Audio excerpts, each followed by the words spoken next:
Welcome back to another episode of the Daily Flip podcast. I'm your host, Alex, and today we're going to be flipping through a story talking about China and how it has slowly begun to infiltrate some of our more precious industries and what we can do to stop them. And of course, we will end today with our daily delight, a story meant to leave you feeling positive, ready to take on the day. Now, that's enough rambling for me. Let's jump into our daily debate. If a product that you were actively using, iPhone, car, telecom service, was infiltrated by a foreign nation and they were siphoning off your data, would you continue to use them? I think it's a pretty simple question on the end, but people, when I used to pose this to them about TikTok, would continually say, yeah, I'm definitely going to keep using TikTok. I like it too much. So where's the line for you? Throw it down in the comment section. I want to hear what your opinions are, and maybe your opinion will be different after you hear this story. The story today comes from the Daily Wire. Headline reads, CCP in the machine, how China's tech continues to infiltrate American hardware.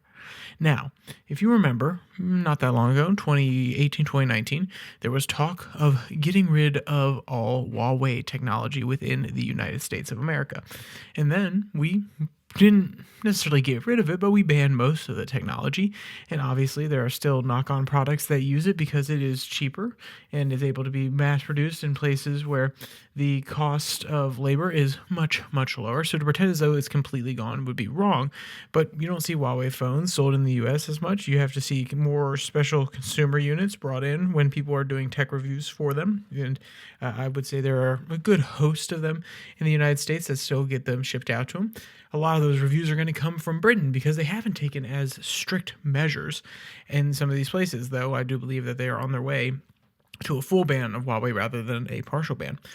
But these tech precursors in the tech industry, to be more specific, of how the Chinese government was willing, able, and actively using their companies in order to infiltrate and effectively have a strangle grip on the United States and any other country around the world should not be lost on any of us. Now, do they reach critical mass? Do they reach the point where they can knock out our telecommunications? No.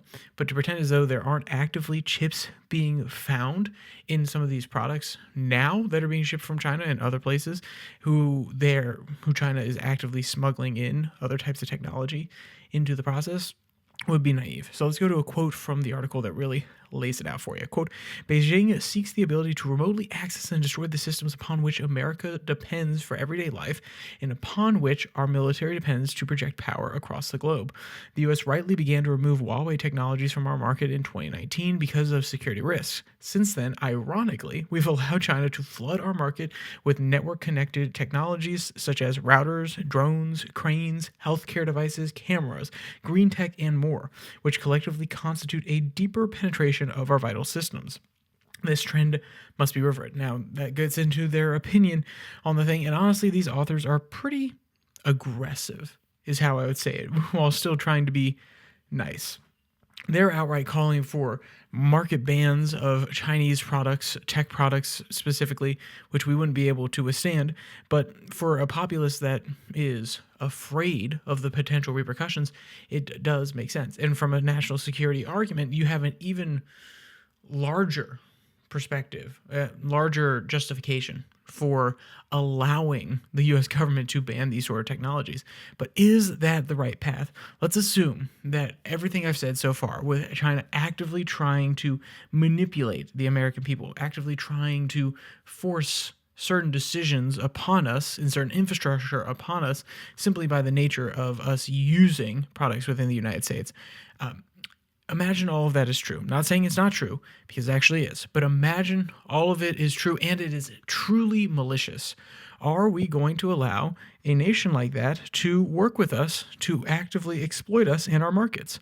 It's a great question. Are we going to leave ourselves open to this? And we're going to know the vulnerabilities, but still choose not to react.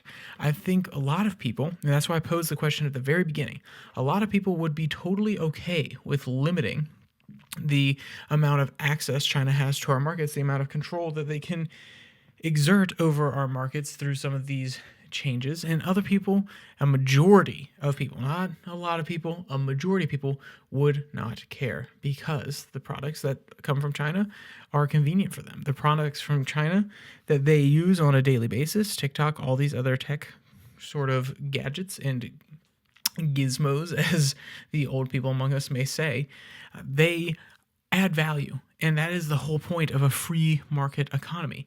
The things that add value to your life make it to the top of your pick list, so to speak.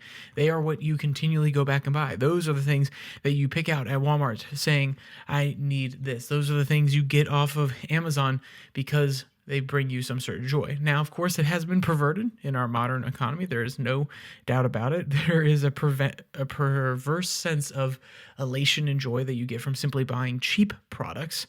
But China is doing both of those things. They're producing the cheap products that provide that feeling of consumerist joy, but also they are genuinely making technologies, whether it be phones, whether it be solar panels. That is a huge industry that we are extremely reliant on China for.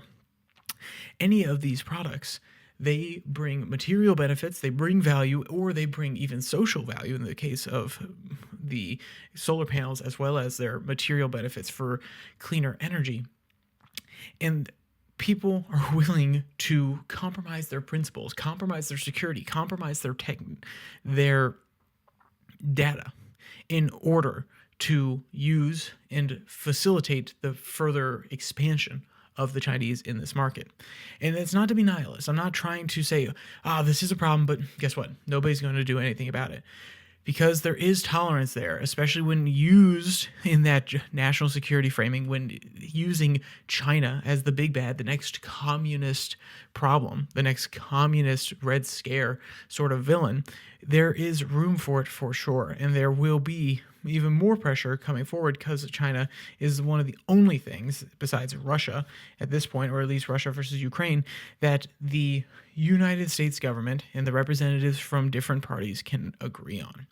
Now, what is the actual solution? I've proposed that people won't want to necessarily give it up, that the government will probably do it anyway, but what's the mediocre solution? Stop using them. I know. Oh my gosh, Alex, you're such a free marketer. You could just keep saying the same thing. It's all about your choice. It's not that easy. Sometimes, yes, sometimes you cannot avoid certain products. That doesn't mean you can't actively try every single time. That doesn't mean that I can't do a podcast just like this.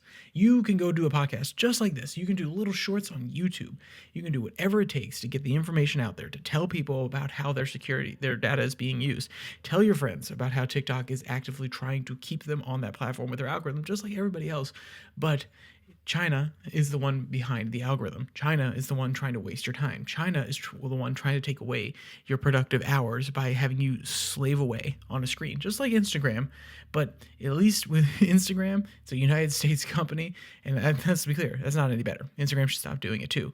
But when the Chinese are using it as a piece of statecraft rather than like an Instagram, where they're doing it simply because they're trying to make money, you have to be even more concerned, because the question becomes, where do they take it next? When they have you on the screen for so long, how can they influence you to reach their ends? And once again, a private company can do it, but it's a little bit different when there's an entire nation backing it and actively trying to manipulate the population and turn you against your government. Though Instagram did a lot of campaigns, ad campaigns, cell phone campaigns to congressmen. They put up those ads just like TikTok did.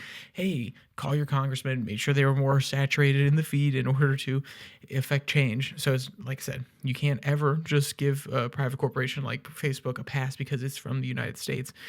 But also their ends are not directly antithetical to the United States like China is. So with that, I think you understand where I'm coming from. Be the change. And that's not to say that you have to do it full time, but just drop a hint here or there. Drop it with your friends. Or every single time you go out, just bring it up and say, oh yeah, that's a nice one that the CCP served up for you. Either they'll get really frustrated and angry with you and they'll continue to do it and double down, and maybe you should readjust your tactics at that point. Or maybe they'll actually start thinking about it, because it's all about planting seeds. So with that said, let's do something a little bit more positive. Let's go to our story from Dog Time. This is our daily delight. The headline reads, Dog waits outside Big Brother's room to share toy. And honestly, this guy, he kind of seems sad. And I mean that in the the I want to play sad kind of way rather than the oh, I'm so depressed kind of sad. He looks like he is ready to play with his older brother. He just wants to sit down, relax, have a good time, maybe do a little bit of tumbling, maybe get a little bit crazy. But at the end of the day, he's just looking for a good old time. So if you want to have a little smile on your face at the end of the day here, because this one is coming out a little bit later than normal, go ahead, watch that video down in the link in the description. Also, down there below the like and subscribe button, you can find the podcast on Spotify, Pocket Cast, Podfind, as well as the Twitter handle at your Daily Flip, where I post a Twitter tirade every Tuesday. Oh, I don't post the Twitter tirade anymore. Wow, look at me flubbing and falling into old habits. But on that Twitter handle, I do post links directly to these episodes that come out on Monday, Wednesday, Friday, as well as the 6 and 6, which is 6 stories from around the world in 6 minutes or less. It's international news, and those come out on Tuesday and Thursday, normally around noon. So, with all that said, there's only one more thing to say. Stay safe, don't die.